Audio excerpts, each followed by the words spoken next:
Hi everyone, welcome back to our urban homestead project here.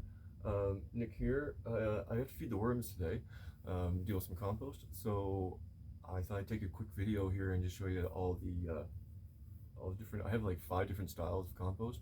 We compost year round here, and it freezes up. It's like minus 35 here in the wintertime. So our best efforts to keep our outside compost going all year round are futile at best right now. So we're working on that, but.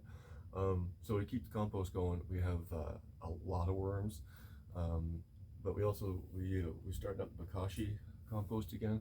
So I just wanted to go through a couple of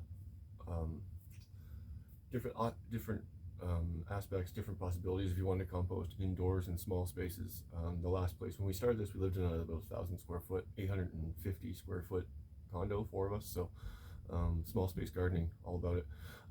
Anyway, so yeah, we'll get into this. Okay, so the first one I got here is this little one. It actually came back from a kindergarten class. It's just a small thing. It's got air holes up here. They're using it for if you have a really small space. This would fit under your. This would fit under your kitchen counter. Pretty good. There were a little bit of worms in it. I'm not using it for worms right now because it's really small.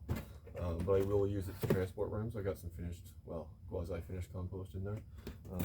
This stuff isn't screened yet. I don't know if you can maybe do it that way. It's not screened quite small enough yet. So, but anyway, so that's one, your basic one here. This one here is more, it's larger actually, is more your, it's a 2-tier system. This one came from a company in Calgary. Years ago, I inherited this. Someone gave up on worm composting and said, "Here, just take my bin." It has 2 layers in it. Layers, and this one has holes on the bottom of it, so that allow for drainage. So I keep it around. I use it if my other compost bins, get too wet, and I'll put the compost in here and let it drip out. It's good for that way. It's good for moisture content or moisture control.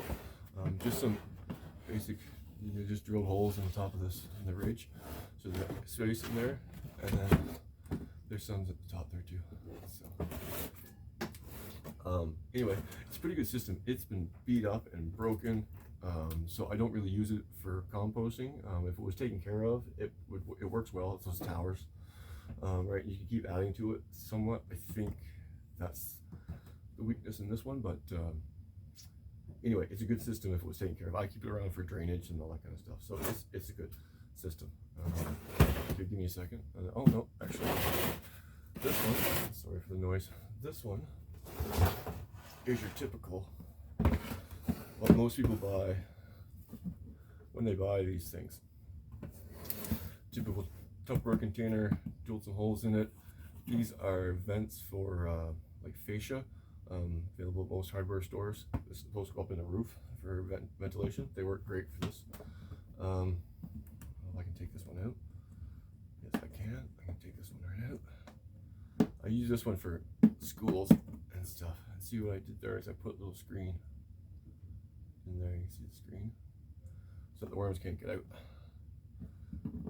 This good thing about Tupperware and plastic is they just squeeze in there and they go back in, sealed it up, perfect. So I just glued that in there. Anyway, most of these will have holes in the top. I left this one without, because I market these ones to schools, and it's nice to have a sturdy top. You know, you never know when a kid's gonna step on top of it, so a little extra support. And you don't really need that if you're like, there's no humidity. Oh, there's a worm. Have you seen him in there? He's upside down. You're on the roof, dude. Anyway, we're gonna feed them here in a second, but okay. And then, so then this is the bokashi one. I'll do a separate video about that because that's a whole other system. But it's great because it'll compost everything that the worms won't. Everything else goes in here, and then it goes outside when the one outside thaws out. This will go into that one, and pretty soon. It's the end of March now, so things are thawing out, and we'll add it to the one outside here probably next weekend. I got some more to add to it, so today. So and then these two bins, you can't see this one here, if I do. There's another bin there, this one, and then this one.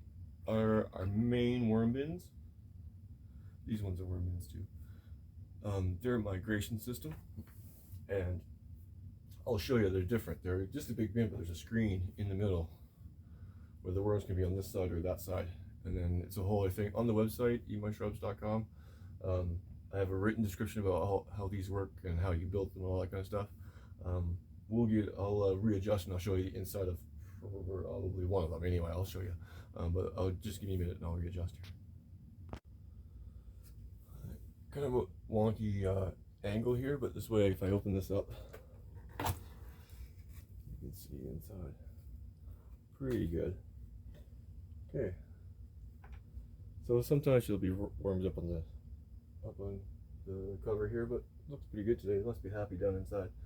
So you can see here, this screen is what makes it all the migration system. So this side is where I'm feeding. That's why it's covered in paper. Kind of a marker for me, and also a trap for fruit flies and stuff to keep them, it confuses them. This is the stuff this side is the stuff I'm trying to harvest. So by feeding this side and not feeding this side, these worms will migrate that way into the food area, leaving this stuff relatively finished compost. And I'll take it out of here, and I might pick out, maybe 50 worms throughout the process of drying. But most of them will find their way over to here. And as we get into the feeding process, you'll see that. But I wanted to show you this. The one in behind, this one here, is the same design. This one is actually the first one I built, and then which is a little bit different, but the same basic design. And then I built this one on wheels because it's heavy. It's all that my wife and I can do to lift this thing. And when we moved here, I actually took the worms out of this so that we could move it because it was too heavy to move. So the casters make a big help there. Yeah, that's it.